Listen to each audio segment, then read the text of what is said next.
President, may I ask Senator Lacson if he wishes to yield some questions by way of interpellation?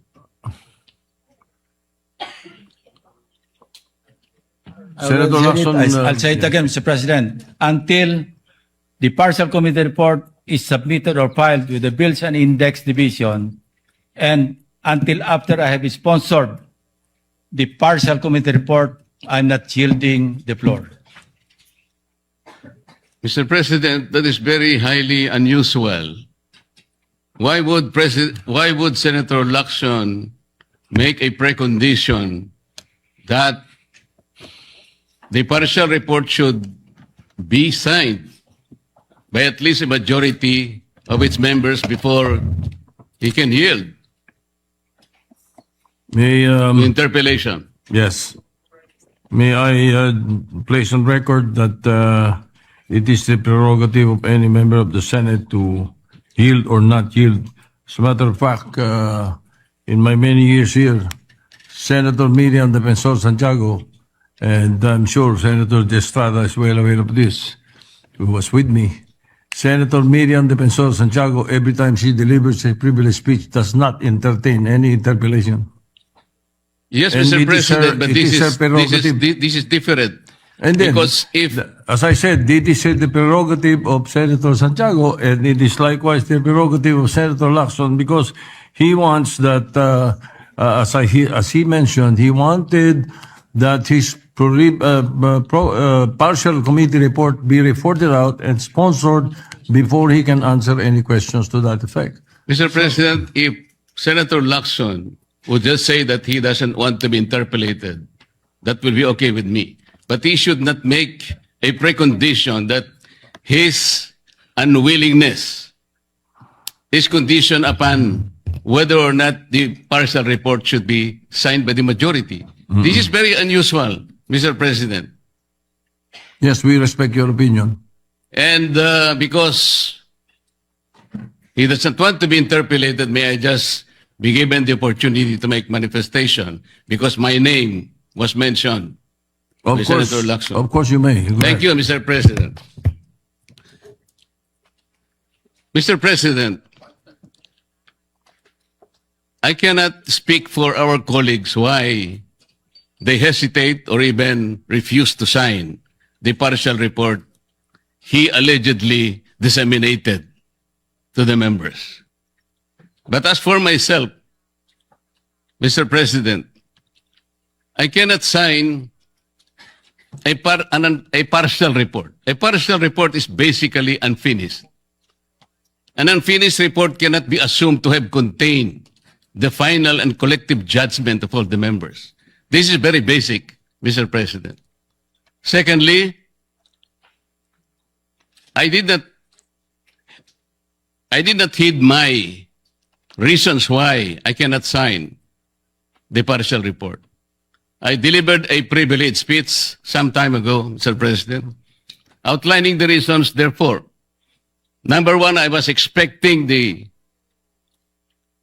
chairman of the Blue Ribbon Committee to have conducted several hearings more, and in those hearings, he should have invited several persons whom I enumerated in my privileged speech. Namely, Yusek Adrian Bersamin, Yusek Jojo Cadiz, former Governor Luis Chavez Singson,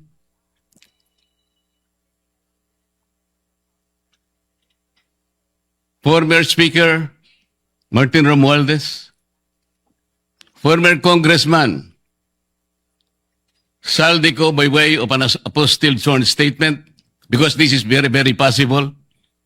An apostilled sworn statement, Mr. President, as I have already advised the chairman of the Blue Ribbon Committee, is similar to a sworn statement notarized by the Philippine Consulate in any part of the world, because this apostilled manner or method of subscription was already adopted by the Supreme Court in one of its resolutions, Mr. President. I also advocated that the 18 ex-soldiers be immediately be invited because they have so much to say. Because I thought he said, and he emphasized at some point, that wherever the evidence is, the BRC will be led thereto, Mr. President. Ang sabi pa po niya, Mr. President, hindi option yung interparliamentary courtesy. At kung ako po ba'y tatawagin pala sa mababang kapulungan dahil meron pala silang itatanong tungkol sa di umano ay mga donasyon na aking tinanggap. Mr. President, I will willingly present myself with or without invitation. They decided to suggest to me that they wanted me there. I will go there, Mr. President. Interparliamentary courtesy is between the two chambers, Mr. President. Tayo-tayo po ang pinag-uusapan na maggalangan doon. Pero ang nangyari, Mr. President, ang ating boss, ang mga amo natin, ang taong bayan, ang hindi na po iginalang eh. Hindi lang pangbabastos sa mga taong bayan ang ginawa ng mga magnanakaw at kawatan nitong flood control projects.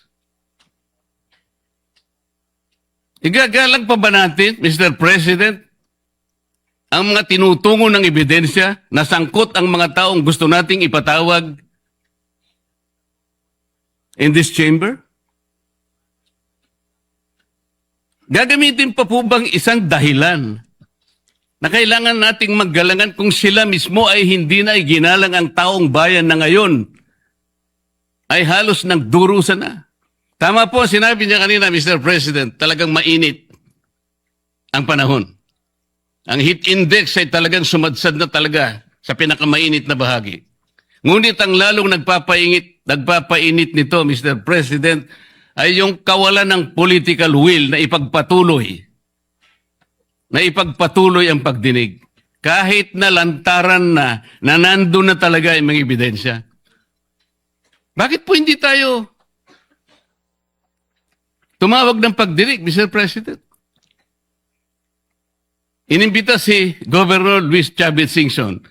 Sa pagkakalam ko sa mga accounts na nababasa ko, he was invited to appear on April 14. At binigyan po siya ng pagkakataon hanggang April 7, hanggang alas 5 ng hapon, na ihain ng kanyang sinumpaang salaysay. Hanggang alas 5 ng hapon, Mr. President. Ngunit 9:15 ng umaga, ipinaabot sa bahay ng dating gobernador na kinakansela na po ang nasabing pagdinig. At ginamit pang dahilan, paano po nangyari yun, Mr. President?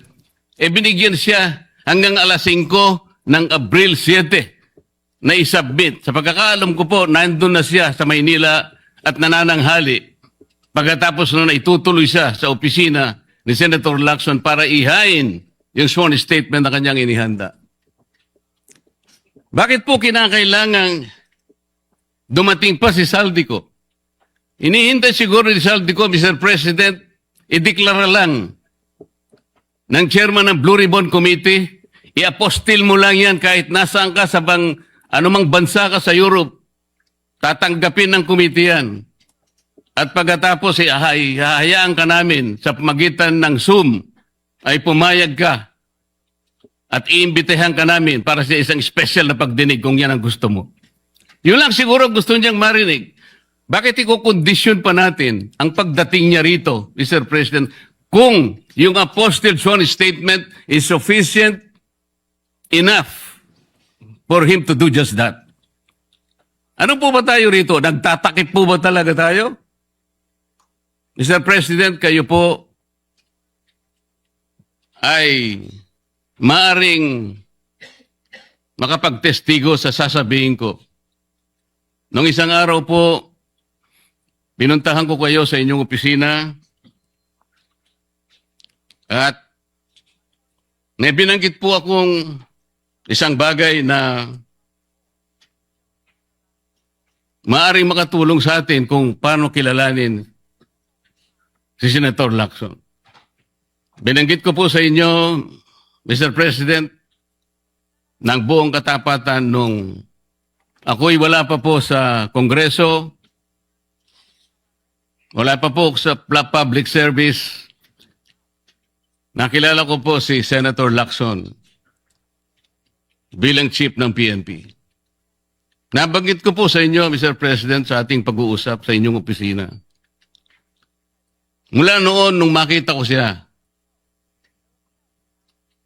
lalong-lalo na po doon sa episode na pinatawag po niya, ang lahat ng kinaukulan na merong mga nakaw na sasakyan, mga karnap na sasakyan. Naalala ko po na sinabi niya, Mr. President, lahat ng mga ninakaw na sasakyan, dalhin nyo rito sa Camp Crame. No questions asked. Dahil palagi po akong dumadaan sa EDSA, Mr. President. Dahil opisina ko po sa Ortigas, nakita ko pong nakabunton lahat talaga ang mga ninakaw na sasakyan. Talaga pong hinangaan ko, Senator Lacson. Walang nakagawa nun sa aking palagay kung hindi siya lang. Di ba, Mr. President, sinabi ko pa sa'yo, sayang wala nakako yung aking kaibigan, yung dating mayor ng Marikina, Bayani Fernando. Dahil kinausap ko po siya. Sabi ko, Bayani, alam mo, yung ginagawa mo sa Marikina, gusto ko rin eh. At yung ginagawa ni Chief PNP, Ping Lacson, gusto ko din yun. Ayaw mo ba siyang kausapin na kayong dalawa tumakbo? Si Ping Lacson ang president, ikaw naman ang vice president. Kinuwento ko sa iyo yan, Sir President. Bakit ko po sinasabi ngayon ito, Ginoong Pangulo? Nung umpisa po talagang ganong na nakita ko po eh. Yung kanyang kagustuhan na maayos natin ang ating bansa.